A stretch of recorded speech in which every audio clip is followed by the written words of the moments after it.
Oke, kembali lagi di channel saya. Makasih buat kalian yang sudah mengklik video ini. Gimana kabar kalian hari ini? Baik saja kan? Kali ini kita membahas terkait ijazah palsu. Kali ini kita membahas terkait ijazah palsu Pak Jokowi yang sudah ditetapkan jadi tersangka, 8 tersangka dan 2 klaster ya. Dan kali ini kita membahas terkait Rosuryo yang ditahan atau tidak. Soalnya sudah banyak sekali yang menunggu-nunggu kabar ini. Dan tiba-tiba beredar video Rosuryo diperiksa dan sudah ditahan. Wah, apakah ini berita yang benar? Kita lihat langsung ya.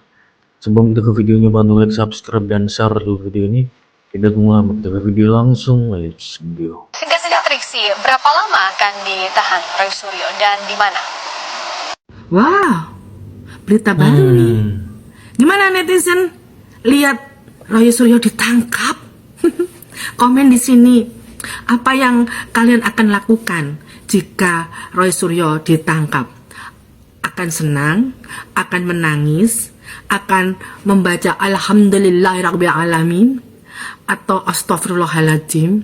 Atau Innalillahi wa inna ilaihi rajiun? Pada senang semua pastinya. Nanti kalau ditahan semua, kalian mau ngapain? Mau berdoa, mau senang-senang, mau menangis, mau orasi, atau mau apa?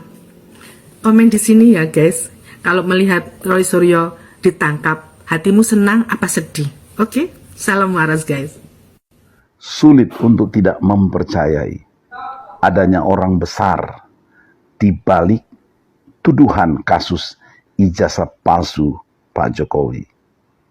Agenda mereka ingin melihat Pak Jokowi menjadi sehancur-hancurnya. Waduh, dalam semua hal. Jokowi Mengapa hancur, mereka begitu benci kepada Pak Jokowi? Oleh karena kebijakan-kebijakannya telah menggusur mereka dari segala upaya untuk mencari keuntungan ekonomi, bahkan politik di negeri ini. Kita berharap aparat hukum di Polda Metro Jaya secara khusus yang sedang memproses laporan Pak Jokowi ini akan benar-benar berlaku secara objektif, profesional, dan mengedepankan keadilan dan kejujuran. Sehingga mereka akan dapat melakukan tugas mereka dengan sebaik-baiknya. Juga nanti ketika dilimpahkan di kejaksaan dan di pengadilan, benar-benar aparat hukum yang terlibat di dalamnya untuk penanganan kasus ini dapat benar-benar bertindak adil untuk menegakkan kebenaran dan keadilan di negeri ini. Dan ini akan menjadi pembelajaran yang baik sekali bagi seluruh rakyat Indonesia, supaya hidup yang bebas, yang dijamin oleh undang-undang, akan dipergunakan dengan sebaik-baiknya untuk tujuan yang positif. Ingat, segala kepentingan dari orang-orang besar itu yang sudah dieliminir oleh Pak Jokowi itu telah menimbulkan kebencian yang dalam bagi mereka. Kiranya kita makin memahami nilai-nilai kebenaran yang perlu ditegakkan di negeri ini. Mari kita berjuang bersama menegakkan kebenaran bagi negeri ini. Salam Indonesia waras. Tuh kan, bener kan? Iya. Lagi-lagi salah Pak Jokowi, lagi-lagi salah Pak Jokowi. Padahal itu proyek siapa yang mangkrak, diselesaikan oleh Bapak Jokowi. Dan satu hal lagi, Bapak Jokowi bukannya meresmikan bandara tersebut. Terus aja memfitnah Bapak Jokowi ya. Aduh, ngebet ya. Kepengen banget menggantikan Mas Gibran. Atau menghayal menjadi orang nomor 1 nanti 2029. Aduh. Ya Allah ya Robi. Astagfirullah, sampai nyebut ya Allah saya. Udahlah. Semakin kalian memfitnah Bapak Jokowi, semakin kalian akan jatuh nanti. Waduh, Udahlah, akan jatuh, Bu. nikmati pemandangan dan lukislah dalam keadaan. Ijazah palsu sudah, Ludahi. sudah. Sekarang Bandara Morowali. Saya hanya mau menyampaikan ke orang-orang yang tidak memakai akal sehat bahwa tidak mungkin bandara itu atau semudah itu negara-negara lain membiarkan penerbangan tanpa ada persyaratan-persyaratan seperti yang dibutuhkan sebagai bandara internasional lainnya. Tidak mungkin, tidak sebodoh itu negara-negara lain membiarkan. Makanya saya mau jangan dulu mencerna itu sebagai sebuah kebenaran. Biarkan saja dulu dijelaskan, diinvestigasi, baru nanti ketika negara dalam hal ini Prabowo mengatakan bahwa benar itu adalah bandara ilegal, baru nanti kita klaim itu sebagai sebuah kebenaran. Jangan termakan video sepotong di media TikTok, di Facebook.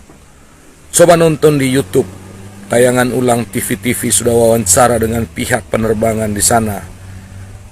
Bandara itu jelas terdaftar di Kementerian Perhubungan dan penerbangannya hanya penerbangan domestik, bukan internasional. Jadi orang jangan terlalu bodoh. Stres ngurusin ijazah Pak Joko Widodo nggak kelar-kelar ya. Iya bang, stres semua. Karena mereka itu tujuannya hanya pembenaran, biar seolah-olah itu suatu kebenaran sehingga masyarakat Indonesia mempercayainya, lalu membuli bareng. Itu tujuannya. Oh iya. Karena tujuannya menghakimi, membuli. Makanya mencarinya pembenaran, bukan kebenaran. Sampai sekarang nggak kelar-kelar. Contohnya Gibran dulu pernah menunjukkan ijazahnya, tapi narasinya sama kok, nggak punya ijazah. Oh begitu. Ijazahnya palsu. Apa dong tujuannya? Jadi buat teman-teman, ijazah itu hanya tanda bukti orang pernah belajar, bukan tanda bukti orang pintar. Kalau ijazah tanda bukti orang pintar, gak ada sarjana nganggur. Ingat itu. Ya. Artinya apa? Yang dibutuhkan rakyat Indonesia sebagai pemimpin, itu kinerjanya, bukan ijazahnya. Sebab ijazah itu hanya tanda bukti orang pernah belajar, bukan tanda bukti orang pintar. Ya. Lo mau sekolahnya dimanapun, kalau lo nggak pintar, nganggur. Kan itu.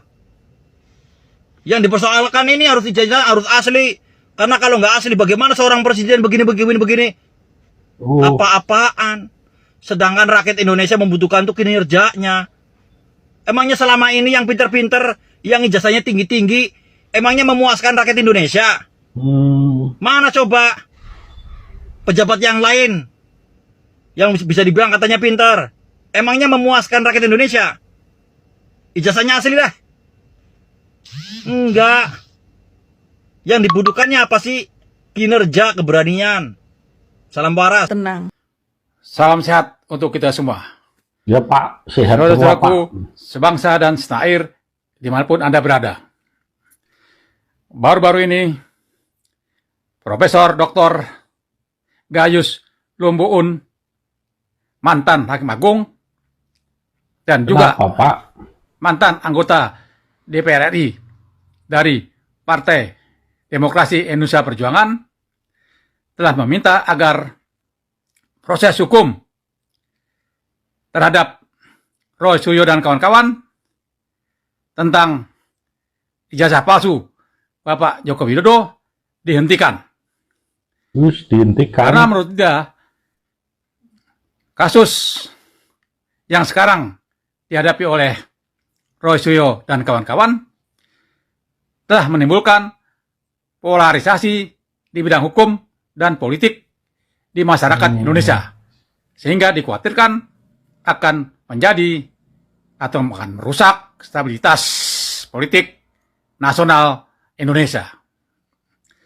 Karena itu, beliau minta agar Presiden Prabowo Subianto mengeluarkan abolisi atau amnesti untuk Roy Suryo dan kawan-kawan agar kasus ijazah palsu Bapak Joko Widodo ditutup demi hukum. Di sini kita akan sedikit membahas tentang kenapa Profesor Dr. Gayus mengeluarkan pendapat tersebut. Kita sudah tahu bahwa latar belakang daripada Profesor Gayus adalah kader dari Partai Demokrasi Indonesia Perjuangan. Sehingga kita duga bahwa jika kasus Roy Suryo dan kawan-kawan diteruskan, akan membuka tabir yang sebenarnya siapa di belakang Roy Suryo dan kawan-kawan, dan juga siapa yang membiayai Roy Suryo dan kawan-kawan. Di dalam masyarakat sudah ada pemikiran bahwa di antara yang mendukung dan mendanai Roy Suryo dan kawan-kawan dalam kasus ijazah palsu Bapak Jokowi adalah Partai PDIP. Nah, itu dinyatakan oleh Egy Sujana bahwa mereka mendapat tawaran sayembara hadiah 16 miliar. Sekalipun itu tidak dapat dibuktikan. Jadi, kita harus waspada bahwa sekarang memang sedang marak di masyarakat agar Roy Suryo dan kawan-kawan kasusnya dihentikan.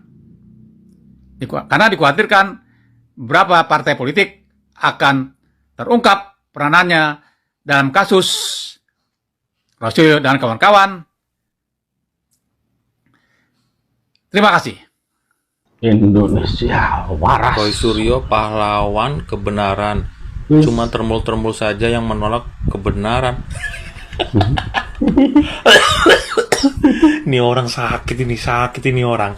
Nih ya, coba sebutkan satu aja. Nih, pahlawan yang mana? Roy Suryo ini pahlawan bagian apa? Coba sebutkan satu jasa dia. Apa? Dia ini cuma buat gaduh di Indonesia. Ini pahlawan dari mananya? Pahlawan kesiangan.